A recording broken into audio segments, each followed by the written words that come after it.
नमस्कार दोस्तों, स्वागत है आप सभी का एक बार फिर से एक ऐसे वीडियो में जो ना सिर्फ आपकी सोच बदल सकता है, बल्कि आपके रिश्तों में नई समझ भी जोड़ सकता है। आज हम बात करेंगे उस विषय पर जिस पर लोग या तो बात करने से डरते हैं या फिर बात को घुमा देते हैं।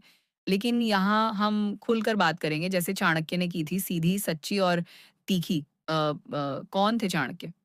सबसे पहले थोड़ी बात करते हैं चाणक्य के बारे में, क्योंकि जिस इंसान के नाम से ये वीडियो है उसे सही से समझे बिना बात अधूरी रहेगी। दोस्तों, यहाँ चाणक्य सिर्फ एक नाम नहीं बल्कि एक सोच, एक दर्शन, एक नीति और एक रणनीति थे। आप उन्हें कौटिल्य कहिए, विष्णुगुप्त कहिए या फिर चाणक्य, उनका मकसद था धोखे को धोखे से हराना। उनका मानना था कि दुनिया में अच्छाई के साथ बुराई भी होती है और अगर बुराई को समझकर उसे ना रोका जाए तो वो सब कुछ खराब कर देती है। चाणक्य का जीवन एक क्रांतिकारी सफर था। उन्होंने बचपन में गरीबी देखी, अपमान सहा लेकिन कभी हार नहीं मानी। उनकी सबसे बड़ी ताकत थी उनका दिमाग और उसी दिमाग से उन्होंने मौर्य साम्राज्य की नींव रखी, चंद्रगुप्त मौर्य को राजा बनाया और इतिहास की दिशा ही बदल दी। चाणक्य सिर्फ राजनीति तक सीमित नहीं थे, उनका ध्यान समाज के हर हिस्से पर था। राजा, प्रजा, पैसा, धर्म, दुश्मन और स्त्रियां भी। अब बात करते हैं असली मुद्दे की, घमंडी औरतों पर। लेकिन उससे पहले यह समझना जरूरी है कि चाणक्य ने औरतों के स्वभाव, चाल चलन और व्यवहार को लेकर क्या कहा। उन्होंने महिलाओं को एक तरफ देवी माना तो दूसरी तरफ विनाश का कारण भी बताया। चाणक्य नीति में लिखा है कि स्त्रियों की बुद्धि चंचल होती है, वह रूप से नहीं स्वभाव से जानी जाती है। चाणक्य सौंदर्य से ज्यादा चरित्र और विवेक को महत्व देते थे। उन्होंने कहा था कि अगर स्त्री समझदार, सच्ची और अपने पति के प्रति वफादार है, तो वो लक्ष्मी से भी बढ़कर है। लेकिन अगर उसमें घमंड आ जाए तो वही स्त्री घर को नर्क बना देती है। घमंड एक स्त्री का सबसे खतरनाक हथियार है। अब सवाल ये है कि घमंड होता क्या है? घमंड यानी खुद को सबसे ऊपर समझना, दूसरों की इज्जत ना करना और उन्हें नीचा दिखाना। अगर किसी औरत में यह घमंड आ जाए, चाहे वो रूप का हो, पैसे का हो, पढ़ाई या परिवार का हो, तो वह धीरे-धीरे अकेली पड़ जाती है। चाणक्य ने कहा है कि घमंडी औरत से दूर रहना ही बेहतर है। लेकिन अगर वही आपकी पत्नी बन जाए तो उसे समझदारी से संभालना ज़रूरी है, वरना ज़िंदगी नरक बन जाती है। ऐसी औरतें अपने पति को छोटा समझती हैं, उसकी भावनाओं की कद्र नहीं करती, बराबरी का दर्जा नहीं देती। अगर पति सीधा-साधा, कम कमाने वाला या घरेलू स्वभाव का हो तो उसे नीचा दिखाया जाता है। हर बात पर ताना, हर काम में कमियाँ। तुमसे तो कुछ होता ही नहीं, तुमसे अच्छा तो मेरा भाई है। अगर मैं ना होती तो घर कब का उजड़ जाता। ये बातें सुन-सुनकर मर्द अंदर से टूटने लगता है, उसकी आत्मा को चोट लगती है। अब सोचिए जब मर्द बाहर की दुनिया में रोज बॉस, क्लाइंट, ट्रैफिक और महंगाई से लड़कर थककर घर आता है और वहां भी उसे ताने सुनने पड़े, घमंड झेलना पड़े तो वह कहाँ जाएगा? चाणक्य कहते थे कि जब स्त्री पति की इज्जत नहीं करती तो मर्द समाज में भी गिरने लगता है। फिर या तो वह शराब में सुकून ढूंढता है या अकेलेपन में, और यही आज के समय में हो रहा है।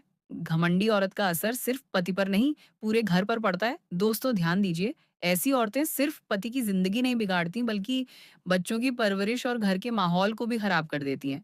वह अपनी जरूरतों को पहले रखती हैं, घर की नहीं, पति को आदेश देती हैं, सलाह नहीं बच्चों पर दबाव बनाती हैं, प्यार नहीं देती और सास-ससुर की इज़्ज़त करने की जगह ताने मारती है। चाणक्य ने अपनी नीति में साफ लिखा है कि अगर पत्नी समझदार नहीं है, आज्ञाकारी नहीं है, तो वह पूरे घर को बर्बाद कर सकती है। जिस घर में स्त्री पति को नीचा दिखाए, वहाँ कभी लक्ष्मी नहीं रहती। अब सोचिए, आप दिन-रात मेहनत कर रहे हैं और घर में कोई आपको समझने वाला नहीं हो, तो क्या आप चैन से रह पाएँगे? अब बात करते हैं समाधान की। यहीं से शुरू होती है हमारी असली चर्चा। चाणक्य के अनुसार ऐसी घमंडी औरत को कैसे काबू में लाएँ? क्या ऐसा कोई तरीका है जिससे उसका घमंड टूटे? क्या कोई ऐसी नीति है जो मर्द को आत्मसम्मान वापस दिला सके? और हाँ, बिना गाली-गलौज, मारपीट या गलत रास्ते पर गए हुए, एक ऐसी नीति जो आपका आत्मसम्मान बनाए रखे, घर को टूटने से बचाए और औरत को सही राह पर लाए। लेकिन दोस्तों, ये सारी बातें जानने से पहले एक छोटा-सा काम करिए। अगर आप भी मानते हैं कि चाणक्य की बातें आज भी उतनी ही ज़रूरी हैं, तो इस वीडियो को लाइक ज़रूर करिए, अपने दोस्तों को शेयर करिए और चैनल ज्ञान का सागर को सब्सक्राइब करके बेल आइकन भी दबा दीजिए, क्योंकि अब हम आपको बताएँगे वो 5 तरीके जिनसे आप घमंडी औरत को वश में कर सकते हैं। चाणक्य नीति के अनुसार दोस्तों, जब किसी औरत के अंदर घमंड आ जाता है, तो वो ना सिर्फ रिश्तों को बिगाड़ती है, बल्कि मर्द के आत्मसम्मान को भी कुचल देती है। ऐसे में सवाल उठता है, क्या उससे डाँट-फटकार करके या लड़ाई करके बात सुलझाई जा सकती है? नहीं। चाणक्य कहते हैं कि ऐसी औरत से लड़ाई नहीं, बल्कि नीति से काम लेना चाहिए। पहली नीति, वाणी से नहीं, व्यवहार से जवाब दो। जब भी वो आपको नीचा दिखाए, शांत रहिए, लेकिन कमज़ोर मत बनिए। जब आप बिना बोले आत्मविश्वास से अपने काम में लगे रहते हैं, तो सामने वाला खुद शर्मिंदा होने लगता है। दूसरी नीति, उसके घमंड को नज़रअंदाज करो, लेकिन अपनी सीमा तय करो। अगर कोई बार-बार बेइज्जती करता है, तो चुप रहना कमज़ोरी है। एक लाइन खींचिए कि यहाँ तक बर्दाश्त है, इसके आगे नहीं। एक शांत लेकिन साफ शब्दों में बात कहिए, जिससे सामने वाले को समझ आ जाए कि आप डरपोक नहीं हो। तीसरी नीति, हर बात पर रिएक्शन देना बंद करो। जब आप हर बात पर सफाई देना छोड़ देते हो, तब सामने वाला बेचैन हो जाता है। यही बेचैनी उसका घमंड तोड़ती है।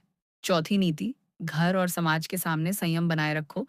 जब आप अपनी बात शांति से कहते हो, समाज भी आपके साथ खड़ा होता है और औरत को खुद अपनी गलती का एहसास होता है। पाँचवीं और सबसे ज़रूरी नीति है, खुद को इतना बेहतर बना लो कि वो औरत खुद शर्मिंदा हो जाए। अपने आप को सुधारो, अच्छे कपड़े पहनो, सेहत का ध्यान रखो, आत्मनिर्भर बनो। जब वो देखेगी कि आप आगे बढ़ रहे हो, तो या तो वो खुद बदलेगी या पीछे हट जाएगी और दोनों ही हालत में आप जीतेंगे। अब कुछ ज़रूरी बातें जो हर मर्द को जाननी चाहिए। कभी भी घमंडी औरत को उसकी भाषा में जवाब मत दो। आत्मसम्मान की रक्षा ज़रूरी है, लेकिन गुस्से से नहीं, बदलाव बाहर से नहीं, अंदर से आता है। और सबसे ज़रूरी बात, खुद की इज़्ज़त करना सीखो, तभी औरत भी तुम्हें इज़्ज़त देगी। तो दोस्तों को आज आपने जाना कि घमंडी औरत को वश में करने के लिए ना तलाक चाहिए, ना लड़ाई, बल्कि चाणक्य की नीतियाँ, जो आज भी उतनी ही असरदार हैं जितनी हज़ारों साल पहले थीं। ये अगर आपको आज की बातें सीखने लायक लगी हों, अगर आपने कहीं न कहीं खुद को इस वीडियो में पाया हो, तो दिल से एक लाइक ज़रूर करिए, वीडियो को शेयर करिए अपने दोस्तों और भाइयों के साथ और चैनल ज्ञान का सागर को सब्सक्राइब